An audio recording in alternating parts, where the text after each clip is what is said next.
Hey guys, I'm Chris Buck and a very warm welcome to Friday Fretworks, and this week I'm going to be trying to answer a few questions that came about as a consequence of last week's video, which, in case you've not seen it, was the music video for Cardinal Black's new single, Jump In. Now, there was a lot of confusion in regard to not only what guitar it was using, but the guitar tone in particular, which, from my perspective at the very least, interestingly came about as a byproduct of a pedal that I love, producing a tone that I really didn't love. So what was happening? What were you hearing? Sounds a little bit like this.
So first and foremost, those of you who've been following Friday Fretworks for any length of time probably will have identified the guitar now at the very least.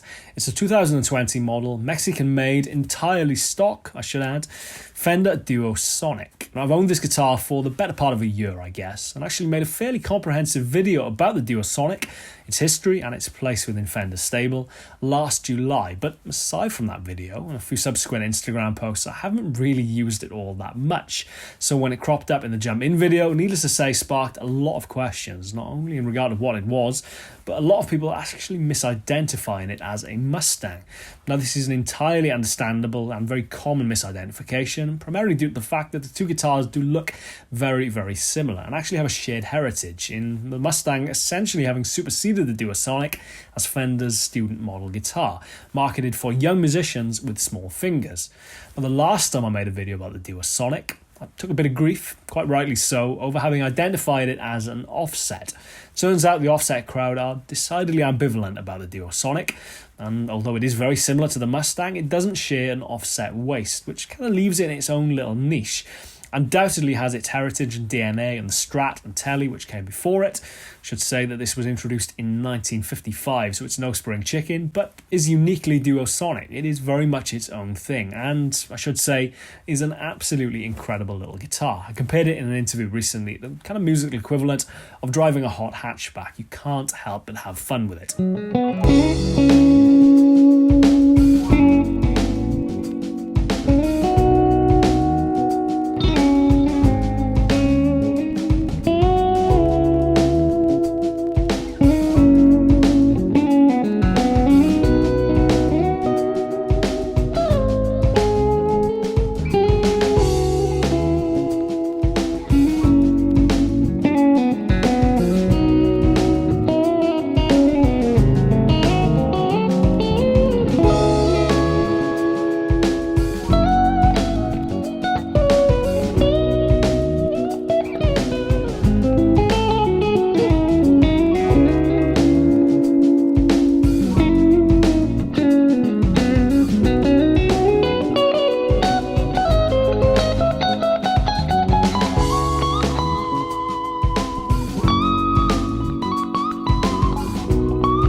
Now, as well as some confusion over what guitar I used in the jump in video, also sparked a lot of questions in regards to the guitar tone, specifically for the lead parts and the guitar solo.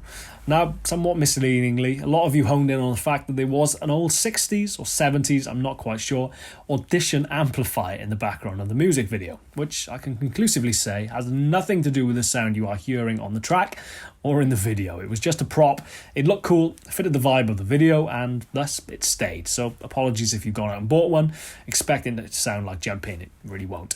A few of you honed in on the fact that there was a wah pedal in the chain, although you can see me stood up one on various points in the music video, so no bonus points for that one. But kind of understandably, a lot of you thought there might be a volume pedal involved as well.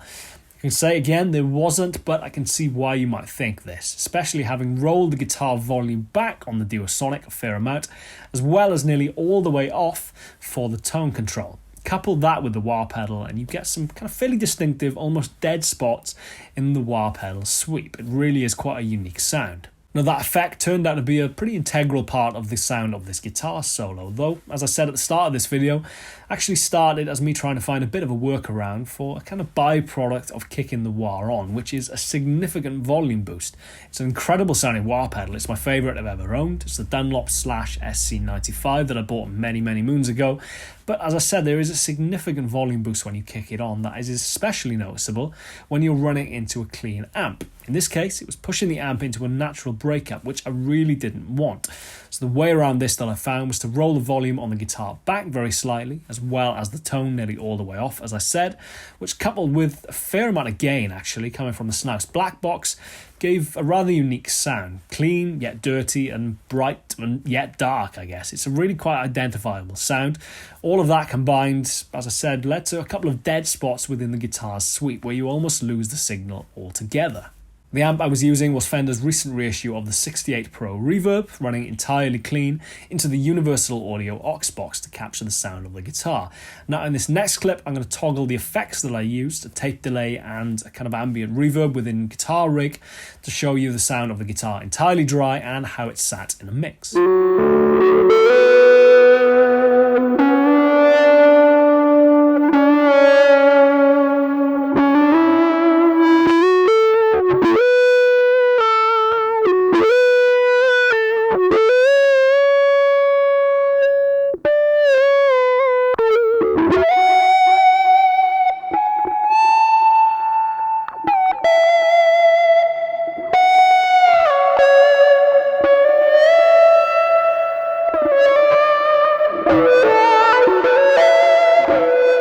Now, aside from that, the two rhythm guitar parts in the track were recorded using my gold top Yamaha Revstar, using either harmonic tremolo or more standard tremolo and reverb coming from the Line 6 HX Stomp. The amp all the time was running clean, just so I can get a clean capture to add effects either as lightly or as heavily as I wanted to later on. And to be honest, that's pretty much it. It's a pretty liberal usage of effects, delays, trems, reverbs and wahs actually make it sound more intensive or more guitar involved than it probably actually is, which is invariably the case, to be honest. It's one of the reasons I recorded so dry, as I knew it would be cool to play around with the mix later on and either be as heavy or as light as you wanted on the effect, depending on what kind of vibe we were going for with the track. And I guess ultimately it's a cool lesson in that even if a piece of gear, in this case the slash wah, wasn't necessarily playing ball, trying to find a workaround, however unique or standard as it may be, can yield some cool effects. I've been in no end of situations in the studio where kind of happenstance or little serendipitous moments like that actually yield some really cool tones. It's infinitely more common than you might think. Thank you very much for watching. Thank you for the response as well to Jump In. It's been absolutely incredible. Went straight to number 4 in the iTunes Rock chart, which again is just absolutely mind-blowing. So please subscribe and stick around for not only more episodes of Friday Fretworks, but more Cardinal Black music coming very soon. As ever, I'm Chris Buck. See you soon.